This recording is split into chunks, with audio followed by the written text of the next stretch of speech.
Here, Team Freedom will be the team taking us to Dragonshire. No Tomorrow Dreadnought in the early part of Phase 2. They tried their hand at a double global. They've changed drafters. They've changed roles since then. But they did run a Dahaka Falstad. It looked fairly decent against Tempo. Tempo had a very good late game push. But the next time No Tomorrow ran it, they did pick up a win on Dragonshire. We haven't necessarily seen that style of play since then. But it's always something that if they go back to something that worked before, this is a map that caters to a global. If you can play it correctly, a double global, sometimes too much of a good thing, but they have played it well in the past. Yeah, I think the double global is too much of a good thing. It's probably the best way. And it's not the double global that's too good. It's just that one of those globals you're hinting at is health pool is too low to really be a reliable global, whether that be the Falstad or the Brightwing. That was a good one. But yeah, Dahaka, sorry. But yeah, so that is part of the reason I would like to pull away from that. But I think you bring up a great point in the fact that play style-wise, with the dominance over the 3-man, with the placeholders in the offlane, with the opportunity to create pressure at any point elsewhere, something like that I would love to see from No Tomorrow. And more than just No Tomorrow, really from any team in North America, because can't but feel like at least half of that is, again, catering to the most optimal way to approach Dragonshire. As much as we've seen teams lay off the Genji as of late, we've now seen Genji be let through in 2 games. Yeah. And 2 great success so far. This is one of the battlegrounds where I think I'd be willing to risk the Genji. Only because really? Yeah, I would be willing to, just because of how much lane pressure I expect to have on the top half and how little siege capability he's going to provide in that. I brought up the conversation you and I had over the Deckard versus the Genji. Yeah, and this is where I go with the Deckard. Dragonshire. Yeah, this is where I go with the Deckard over the Genji. Now that Deckard's banned, it's not an option. So then I still actually risk letting the Genji through. Okay. And but that's with the sentence of I plan on dominating the top half of the battleground and making the Genji what do I do in this downtime very confusing. I'm with you now. I'm with you now. I do like that we've seen teams lately pick up Genji in the later part of the drafts. Yeah.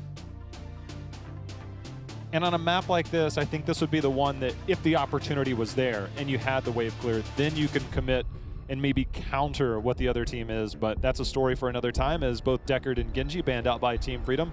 No Medivh, but Maiev let through, and Maiev will be picked up here very quickly by Team Freedom. Team Freedom already has a lot of kill potential there within the 3 to 4 man they're going to have through the mid lane. Yrel in the off lane, though, pretty big advantage for No Tomorrow with the Dahaka banned out. They can commit another ban to that in the second ban phase.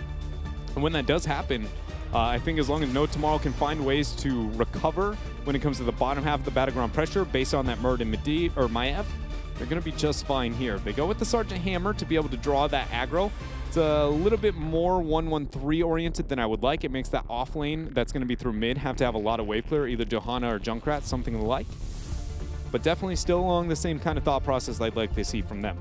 On the side of No Tomorrow, you mentioned maybe targeting another solo laner. Does that bring up a Blaze for a potential CC follow-up? Or do we look at something like a Thrall that could pair well with the Maiev towards the later end of the game having the kill potential? Seems like neither. Or just let them pick and just ban the Chromie. Yeah, and I think ridding of the Chromie secures the pressure that the tri-lane will have on the bottom half, which is important, right? You need to be considering one of those 2 elements, dominance towards the top, which you already should expect to have a little bit amount, but Blaze, as you said, will be able to make up for that macro a bit, but then you have the Hammer, ridding of the counter on that bottom half. It's the same thought process, a different section of the battleground. I don't know if I like the Chromie as much, especially with some of the struggles that she has had as of late here, and some of the changes come in, but I'm not surprised, I guess, to see that ban. Rhaegar Li Ming. Well, we know the Li Ming does do well. That's when we saw the adaptation for Triumvirate start to come back. Seeker, which we saw in the last game, I think we can expect it here. Calamity does seem more appealing, just if Maiev gets the tether in, that gives you the ability to collapse on those targets and give that lethal. But now that we see the Johanna and Phoenix, maybe less appealing.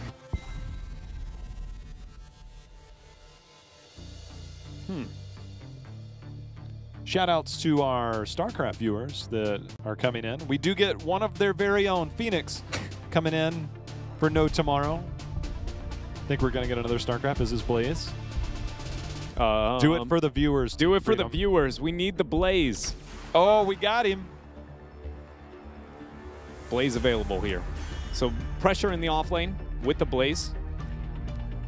It also makes the laning matchup of having the Phoenix be an offlaner, if that was ever the thought process. That's why you heard me kind of get quiet. I was suddenly going, if No Tomorrow intended a Phoenix offlane mismatch from beginning to end, is their laning situation put them in an advantage? But now that we get the Blaze, I think it sets them ahead, but not as devastatingly as it could have been. But I would like to see more Phoenix as offlane matchups in North America. I want to pose this to you, because you have Johanna, substantial wave clear. Yeah. Phoenix, pretty decent in his own regards, and then Sergeant Hammer sieging potentially bot lane.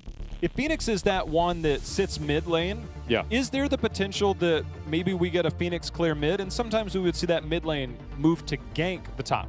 But if that is strictly for, what if we run a 1-1-3 split, but flex that one into just a 2-lane pressure with a URL and a Phoenix? Is this conceivable on Dragonshire? I think it definitely is, to run that approach to the 2-1-2. The biggest concern I would have with that is if your most viable kind of gank target is within the mid lane, you're very susceptible. Bottom lane's the safest. So you put the most vulnerable individual on bottom lane, middle is the next, and then top is hands down the easiest to gank in that kind of back end flank that you can get through those top shrubs.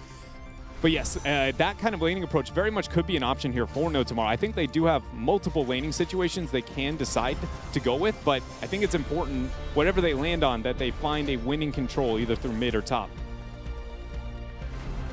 See, you can rest assured that Phoenix will likely be on siege camp duty early.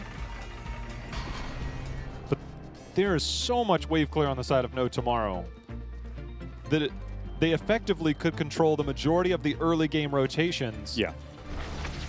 But do they have the lethal potential with a Phoenix and a Hammer? And that's a lot of what I was kind of proposing is like, well, who's going to be your placeholder? Casanova has to be the man in mid lane because he's the only one who can survive the Maiev with the Stormbolt opportunities. Yrel is already going towards the top half of the battleground.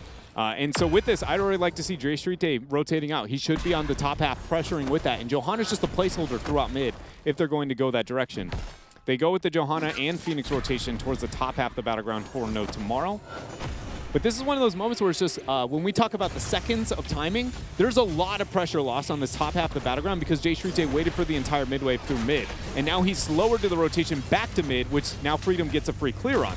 This is going to keep happening and staggering farther and farther against No Tomorrow until they find ways to change it. That is why I'm so focused on laning every single time we talk about Dragonshire. 1 second here adds to 5 somewhere else. It seems the impact could be far greater on this battleground, something that Tempo Storm we know we've mentioned several times over throughout this entire year. They seem to control those timings very well. They ran into the dominant force of Octalysis all of a sudden yesterday, Dreadnought. They did. Got an interesting series there. Anybody who hadn't checked that one, strongly suggest you guys see Octalysis versus Tempo Storm here. But now with the Night Camp, pressure towards top gives a small window for No Tomorrow to have the upper hand towards that top lane. And with the giant pressure on bottom, I thought we would see Phoenix rotate bottom to get that clear, but instead looking for doubling down on the pressure. So to me, this shows the long con here for No Tomorrow is getting top fort down and making sure that Blaze doesn't have a lot of offlane pressure as this game moves on. We'll see the response from Team Freedom. Rhaegar might be their best clear in that rotation. We've seen the changes towards Maiev on her E ability. Does add more to the wave clear. Be nice if they get at least one tower down. It seems to amplify the forthcoming waves. Li Ming continuing that adaptation. We do see Triumvirate again. Double lane control now because the Night can't pick up for Freedom. Selgrug patiently waiting for any interrupt capability there. Li Ming's not going to get control over bottom anytime soon, though, as the Iron Skin does end up getting used. Blaze will be able to pick up top, though, because that Night Camp pressure, and this is when we expect Freedom to be able to cycle their rotations out, and that is what they're going to do. Instead, focus towards top here, enabling that Night Camp a little bit more. And Jay, I want to bring to light, remember that last rotation Phoenix had with that Night Camp? See who gets more out of this, because it can't help but feel like Freedom's going to get a lot more than we saw No Tomorrow. Yeah.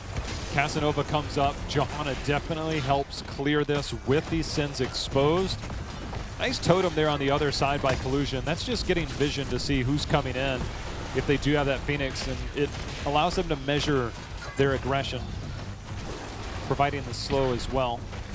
And I think this highlights perfectly some of those things that I was touching up on a little bit earlier in this game with Jay Shrite and some of those rotations around the Knights and decision-making and pressure. Freedom getting that much out of that top hand is a colossal win on a battleground like Dragonshire, considering the compositions and advantageous wave clear for No Tomorrow we've been talking about since the draft. Good juke there from Tomster.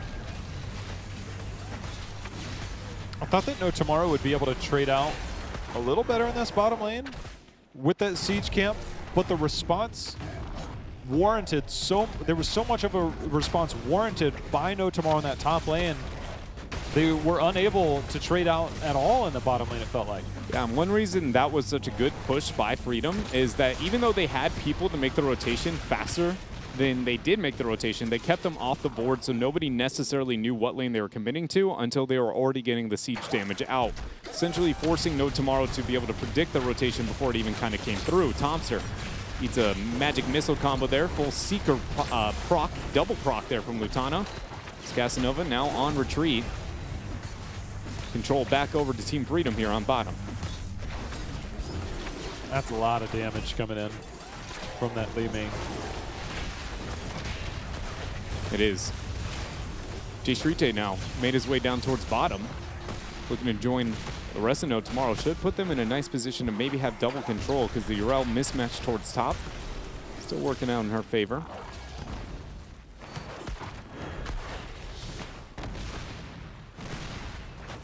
Tomster sieging up again. Try and clear some of those minions before turning his focus onto the structures. The defense mid here by Team Freedom. Jay Shrite able to warp out before that tether comes in. Thought for sure that tether was going to go off before that actually happened there. Good job by No Tomorrow to survive that. That's the pre-cleanse already used. Stormbolt going to land onto White Mane. Seeker's going to land onto White Mane, and White Mane disappears. Great job by Freedom finding first blood. The more I see this, the more I like it. Nasmus, I was going to see if he has the jet propulsion, but there's the wind-up. That's a home run there, because that's a kill. Good job by Jin, able to get that interrupt and at least, you know, setting some kind of response here by No Tomorrow after Team Freedom was able to find that kill in the bottom lane. This gives a big window of pressure and macro sense for No Tomorrow. And so, Jay, I'm going to bring it back to the Knight rotations we got out of the first time and how much they made happen here. Now that No Tomorrow is going to pick up for the Knight rotation, one of two things needs to happen with these Knights. Either more pressure towards that top lane or finding Dragon Knight pressure in the downtime and macro advantage that they have. With Urel rotation, it shows Dragon Knight is the answer to that decision. We'll see how it works. It's time to dive. Zuggerug and team going in. Salvo. Shrite comes out with a salvo. It's a big salvo there. No slow setup. Lutano actually getting knocked away as the tether goes down through Jin. Blaze picking up top lane. We'll get double shrine control now for Team Freedom.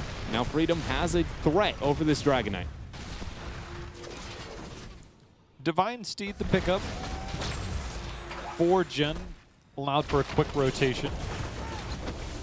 See how quickly he makes it to that top lane to try and contest.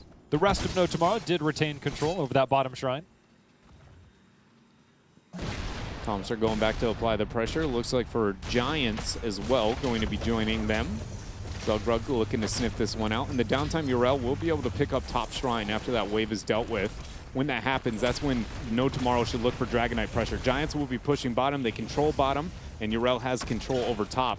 So much so that Blaze has already made the rotation down, very aware of the situation at hand that's going to unfold. No Tomorrow still is the one with the upper hand here. They got to find a way to get a kill. The Li Ming damage and accuracy has been thwarting a lot of the sieging that we used to see. Almost makes you wish you had banned Li Ming instead of Chromie at this point. It may be. The Seeker after Seeker proc here. No Tomorrow. Now making their way down bottom, but Blaze is going to pick up top for Freedom. So Freedom just retreats, calls it a day. As long as they are not losing with that macro pressure, and in the downtime, they're going to look to get their Knights. This is really interesting, what we see happening in this game, because the camp pressure is always staggered. It's never matched. If you notice, No Tomorrow picks up the camps first. You do yours, I do mine. They do their thing. Then Freedom picks up theirs. They get a kill or a play, macro pressure, and then they get a Dragon Knight. No Tomorrow's got to find a way to either get something out of their time window where they have a pressure or find a way to stop Freedom from getting something with theirs. Because now they have the Knights on top, rounding the 13. And I'm expecting an all-in with the double control that they're about to have. Zugrug neutralizes the bottom shrine, but comes in with a stun. Casanova and team contemplating moving around, but Nasmus has bunker. Needing some damage. He has to bunker. Yeah, will he be able to heal out of this? Yes, he will. Yeah, Shrite with that. But at what cost? Jin. He's Leap, not available with that tether. Waits it out, gets the leap. Ardent Defender says thanks for the Seeker missiles. Stormbolt afterwards. Casanova, Blessed Shield, double control as the containment disc goes down. The reveal.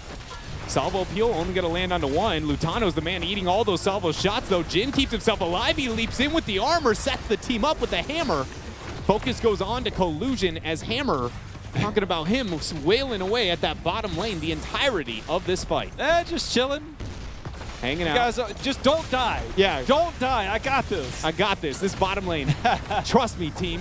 Yoda trying to force the fight, knowing that they do have the upper hand here over the mid lane for a small time as Blaze dealing with top. Jay Shrite did not eat that Stormbolt. Good job there. Zugrug expecting once he broke Fog to take the predictable fastest route out.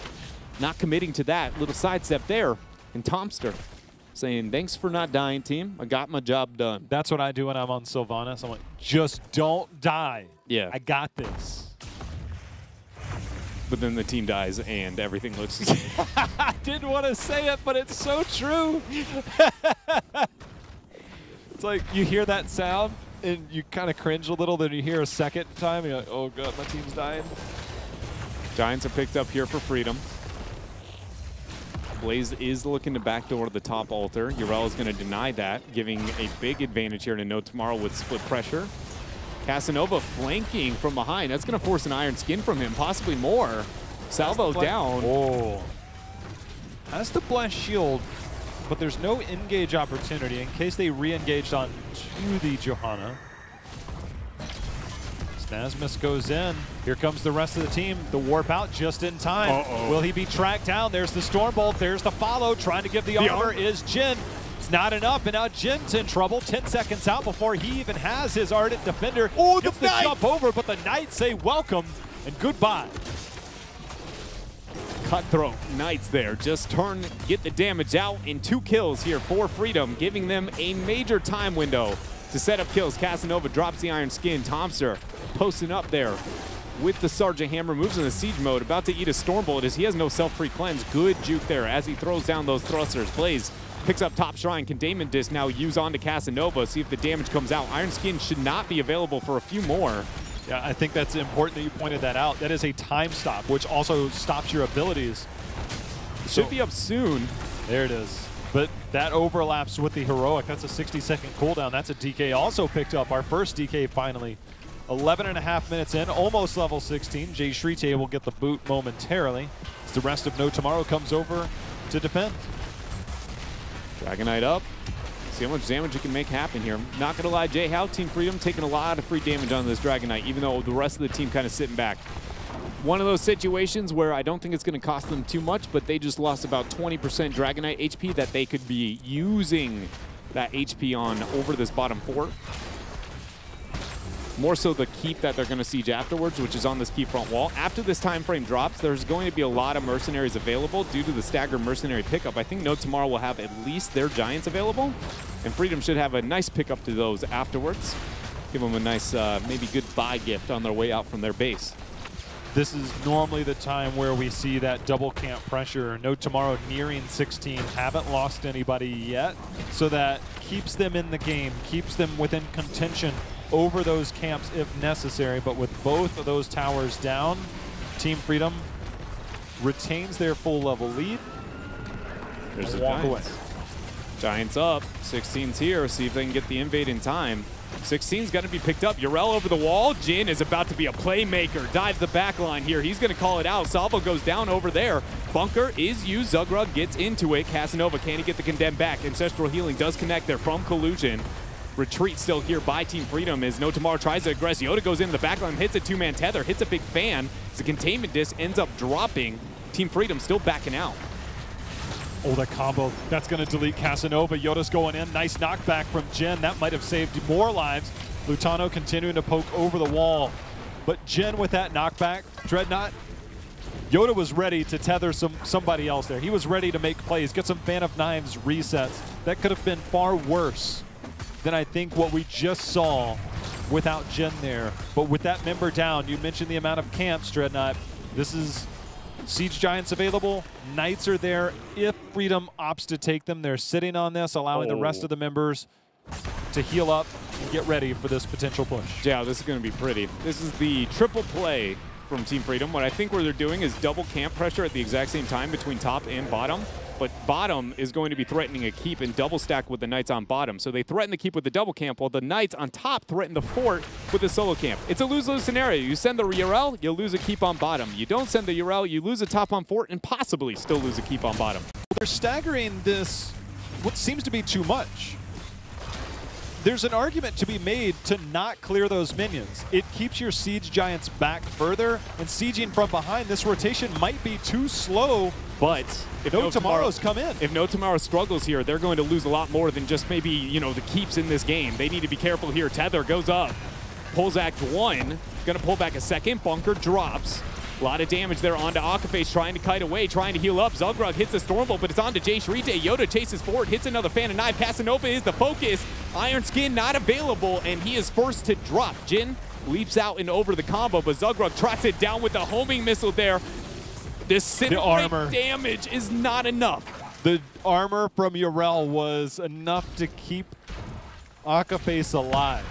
I want to shout out the coordination by Team Freedom in that. We saw the containment disc used onto Johanna, who was sitting on point. Urel was about to jump onto the point. Nasmus hit that jet propulsion to stop Jin from jumping in, the only other hero that could contest. They pick up the camp, and that's allowed them to take control, get another kill, and look towards another DK, which will be picked up by Maev in just a moment.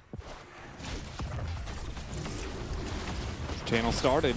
Dragon Knight online. 4 seconds until Johanna's going to be here. 15-minute Dragon Knight. This is a keep, almost inevitably. Couple of kills in, could be game for Team Freedom, but it doesn't have to be. There's definitely a very realistic response here for No Tomorrow if they can hold it together. It's just going to be difficult. No Maev containment disc isolation, which is a big sign of relief kind of over here, as the Dragon Knight falling down below 60%. Keep focus down to 50. It will barely here, man. Wow. Already. That was a lot of free damage onto that Dragon Knight again here from Team Freedom. Root lands out from Akaface on the Nasmus. They're just going to use that Mirror Ball Seeker to make sure they get this thing done. Look at the flank from Jin. They have to. It's almost level 20. Oh. Time's up. Let's do this, Jin. 20's here. They've spotted him. There's no way they haven't. They're just going to walk past him. Well, he's actually There's a weird fog on that corner, on that rounded spot that he might have been able to play around. It's a very weird angle just on that corner spot. He was revealed the first couple of seconds, you were right, but then he did move into a position where nobody could see him, so they didn't know if he jumped out or not. Either way, Freedom didn't seem too interested. They're like, hey, look at this little URL, that's kind of cool. And proceeded to Dragon Knight away through mid. Now back out, paint the battleground blue, and with 20 advantage, Freedom use the giant pressure on bottom. That is going to demand some kind of response out of No Tomorrow, and siege through mid.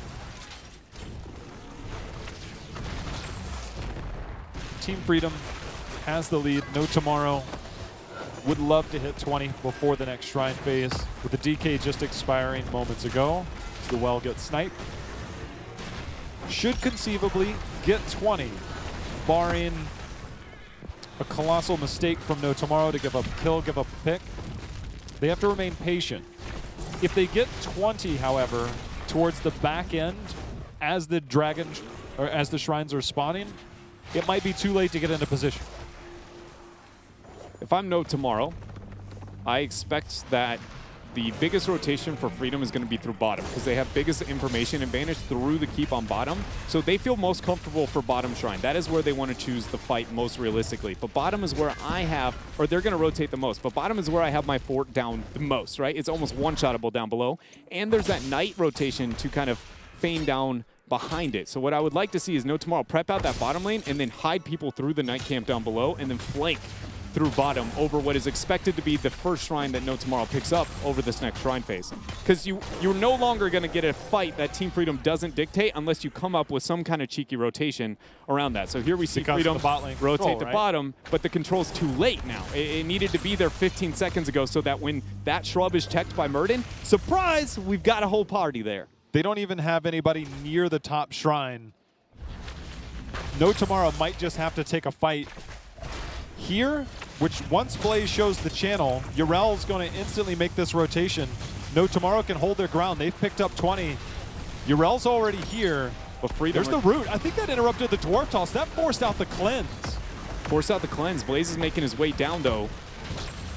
No Tomorrow is going to have to deal with the Night Camp. It's about a minute away from providing any ounce of threat towards top, so not too concerned for now.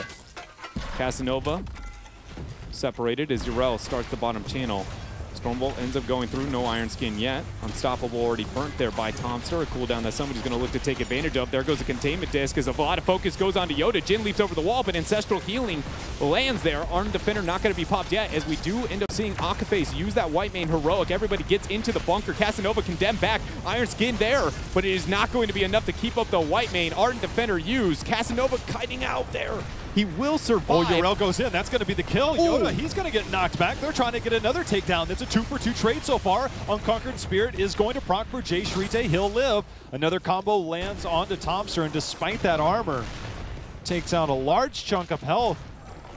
But Murden's already in channel position. Casanova's questioning if he can backdoor this, and oh no, he wasn't going to commit to it there. All right, I thought for a second there, was he going to sit there and get the backdoor, but doesn't. Ends up backing out. Now we've got, what, 30 seconds till anybody or two members of No Tomorrow are going to spawn. Still the same case for Team Freedom. They have the Dragonite, and it looks like they're going to go for middle keep rather than risking a potential opportunity towards core. I think this is a safe call purely for the Sergeant Hammer. It is hard to siege up against the Sergeant Hammer. Killer. Yeah, and you do not have all the damage necessary, like the bunker, for instance, to make sure you can win this game. One of the few moments I would say arguing rotating your Dragonite to the top lane is the right call. That way you have catapult pressure top bottom. Yeah. It's one of the only times. Because this little, for anybody wondering why you don't siege on top, this bridge is one of the smallest choke escapes possible with really easy flanks. Just makes any AoE initiation very, very likely and very, very easy for your opponents. There's other reasons as well, but that's a big one. Casanova takes a full mirror ball combo, feels that one, takes a second one. Mutano feeling himself there on that Li Ming. Those are chunking. Just chunking the health bars of No Tomorrow.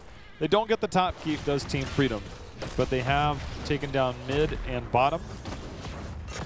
Still in a very good spot, a very good control area. Nasmus scouting out, finding No Tomorrow. On top of that is Li Ming poking away, seeing if getting some damage in along the way. Knights are already started by Freedom. Jin, if they were going to force that, they needed to go for a full collapse around the Night Camp, which Jin unwilling to commit to based on the positioning of everybody else for No Tomorrow. They have a catapult on the core, but because they are sieging through bot lane, not too concerned with it. Maybe pick up this bottom fort for themselves. 22 minutes in.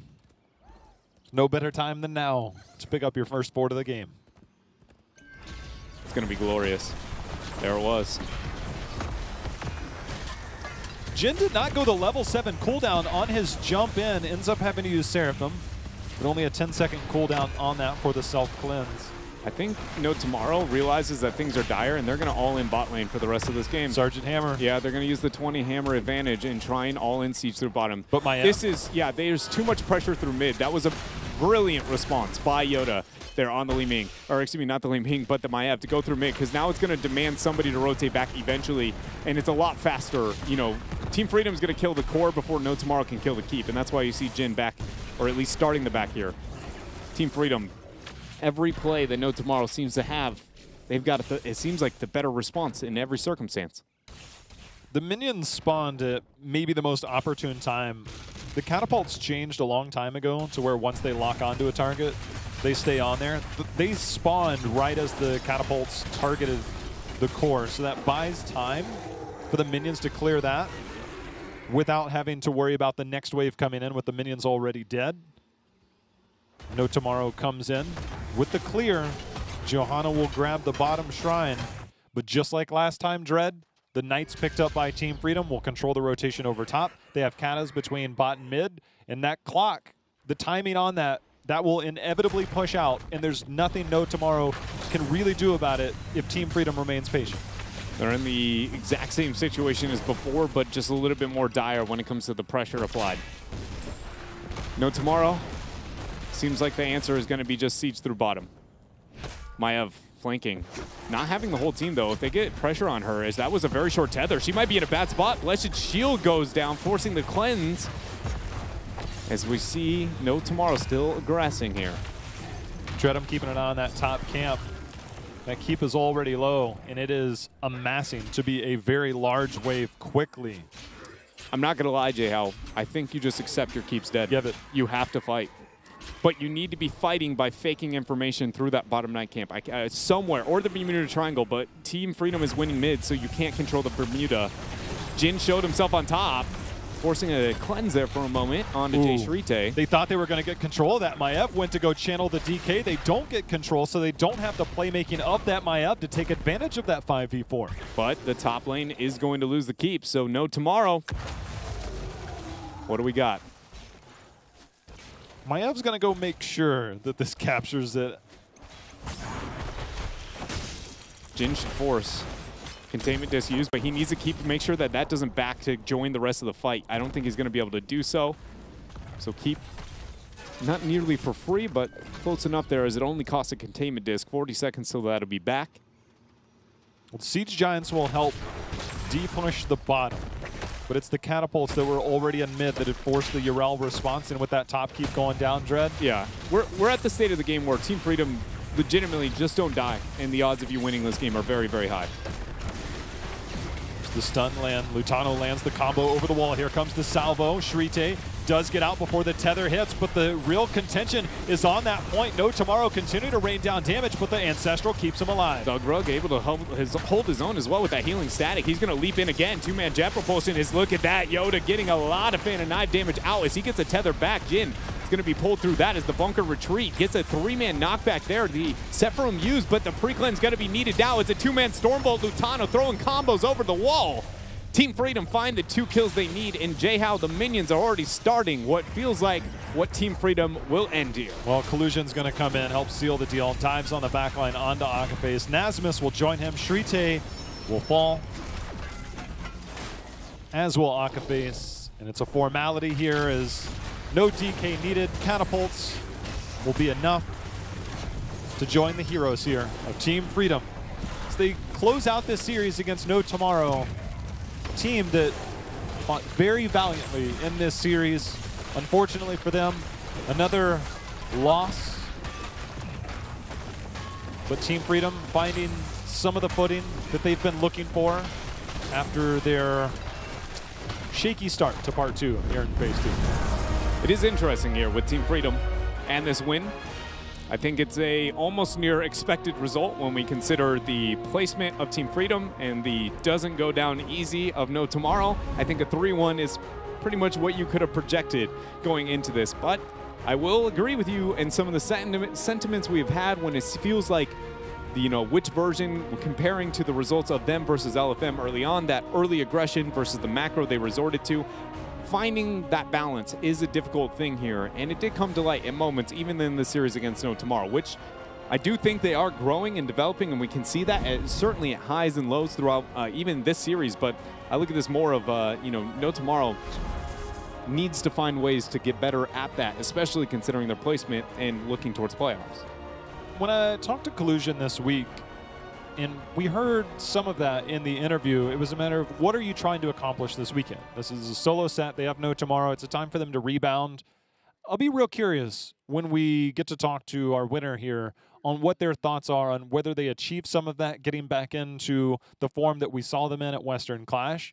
We saw so much on one end of the spectrum versus the other that whenever we see them go full all in, it doesn't seem there. When they go full 2 macro, it's not there. But the last few drafts, I would say, were far more well-rounded. There was still the double reset comp in the one, but these are far more well-rounded, more control-oriented without being to one extreme or the other. And I really wonder if that's the trend that we'll continue to see or whether they just like to diversify their play styles between each game.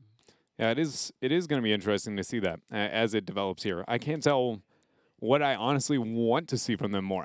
For me, I think they've shown enough throughout their past that they are a team that understands rotations and macro when they get the upper hand well enough that I actually would like to see them suddenly be this offensive team and learn through aggression and maybe biting off more than they can chew and then kind of pulling it back that way, because there is that element that seems to be missing, walking that fine line. And it's far easier to learn how to go too far and then pull that back than it is how to learn ways to build up into going to push your limits there. So that's something for me that I think it would take a lot of time, but I can see why mentally, especially as a team as successful as Freedom, when that happens, you feel like you're underperforming compared to where you should be as a roster. I don't know if it's guaranteed, but they're very much likely for the playoffs. Their win-loss beyond just the overall match score, but their overall game record, I think they're going to be in playoffs. So for them, I think it is. It's fine-tuning, getting ready for that push for the playoffs. And we get to talk to Zugrug about this and their continued push and the evolution of Team Freedom now that we're back from the Clash. Zugrug, congrats on the victory today. We're going to talk a little bit about your team because we've seen the varied draft styles of one end all macro when it comes to Infernal Shrines, and then we saw the all in on like the Battlefield of Eternity. Is this just experimentation time for you guys? Where is Team Freedom right now? For us, we basically can't get the 1 seed at this point, so we're just trying out, seeing what's working best for us, and just being as prepared as we can for the playoffs. And when you go into that, how much emphasis are you putting? Because when I talk to you, some of the best play that we've seen has been when you've led on the front line, especially the Muradin play, but overall, your play in general, it's been we have an aggressive style comp, and we saw overly aggressive in Battlefield of Eternity. Is that pushing the limits and trying to figure out how far you can take it? Yeah, I guess pushing the limits, I mean, usually that's better used for scrims, but it happens in matches too sometimes. But yeah, just trying to find our style, find our best comps for us going into the playoffs is the goal for us right now. Well, it seems to be working out so far. I'm going to send you over to Dreadnought. I've got questions about Seeker Li Ming. I want to know when and where, if there is not a Sergeant Hammer, is the thought process coming out from you guys, because we've gotten in almost every single game so far. It's becoming popular all over North America, but what's the thoughts from your perspective there on when you commit to that? I don't ever play Li Ming, so that's hard for me, but I think in that game it was just, they had like Raynor as their only damage, so if Li Ming is just like shooting him from far away, he's not trading effectively into us. So I think that was the plan in that game. All right. And then I also want to ask, when it comes to that idea of, you know, finding whatever play style and pushing the envelope in development there from you on the front end, front line for the team, I feel like that has to be a very different pacing on the amount of information and communication from your role specifically. Do you find it difficult to kind of balance that differing play styles and how to convey that information and what you're trying to make happen to your team? I think with our team, like, a lot of people contribute in shot calling and stuff. Like, Lieutenant's the main shot caller, and everyone contributes. I don't think it's, like, too big of a difference between the play styles, just because we have good communication as a team. Do you do anything to just, I guess, make sure that you always are able to maintain that? Because I can't help but feel like for you, as I guess I feel like the front line has to talk about what they're going to be doing more than anybody else. And when you're like, you know, all inning, it's very much I'm going. Whereas the slower play style, it's that I'm sitting back. How do you define how you're going to be, I guess, pulling the trigger on those initiations? Well, I mean, going into the game, like after our draft, we're like, all right, this is our game plan. We're all in, or we're playing macro. Like, we have a plan going into the game, so we just try and play around that, I guess. All right. Well, thank you very much here. I'm going to give you back to Jayhal. All right, Zugrug, with the clear focus on moving forward, sharpening, when you look ahead at your potential opponents and the way that you want to execute, where do you see, I guess, the toughest test? Because obviously you're trying out several things in scrims, but there's, as you said, a difference between the scrim environment and the live environment. How much are you looking to achieve in the build-up to the playoffs? I mean, we're still looking to win all our series, because if we win out, we can still be the 2 seed, which would be huge for playoffs. So right now, win everything, but if we, like, we're trying to play without pressure, you know, if we lose, whatever, we're in playoffs regardless, but getting the higher seed is our priority still. And does that help, I guess, knowing that some of that pressure is off, that you're playing, there's nothing to lose, that it makes it easier going into the series? Does it take some of the ease off of trying out different stuff? Yeah, I think everyone's more relaxed and playing at their best when we're like that. So it's good for us. Well, it worked out well for you guys today. Obviously, No Tomorrow gave you all that they could, but you guys held strong. Congrats on the victory today, and the floor is yours for shoutouts. Thanks. Shout out to our sponsor, Team Freedom. Shout out to our coach Levies. Shout out to my teammates. Shout out to Twitch chat, and shout out to all of our fans. All right, congrats, Thanks, guys. Greg. Well, Team Freedom, they did what they needed to do. They came in. They have their victory today. They didn't have a whole lot to do this weekend. They had the single set, No Tomorrow, the expected victory if you look at the standings. And I don't really know how we break it down any further. We heard from him. It seems like they have a very good vision on what they want to do and sharpening their skills, getting ready for the playoffs, winning out if possible. But it definitely seems like they have the mindset to get in the right direction. Yeah, it does. It's kind of that, long-term, I don't want to say recouping, because I feel like that's too harsh of a sounding as if it was been devastating, but that kind of taking that time and that downtime to figure out what they want to do in the long run and then honing in on those kind of strategies and approach to the playoffs. It makes a lot of sense. And it feels like today, from their perspective, it was kind of another day in the office, and, that their gameplay and approach to the game was just, don't get too wild, do what we've been doing, and, we'll get the job done. Well, speaking of wild, our next series has potential to get wild. We've got a lot of action still coming at you. We're going to take a break for now, but when we come back, we will have that of Endemic versus Simplicity.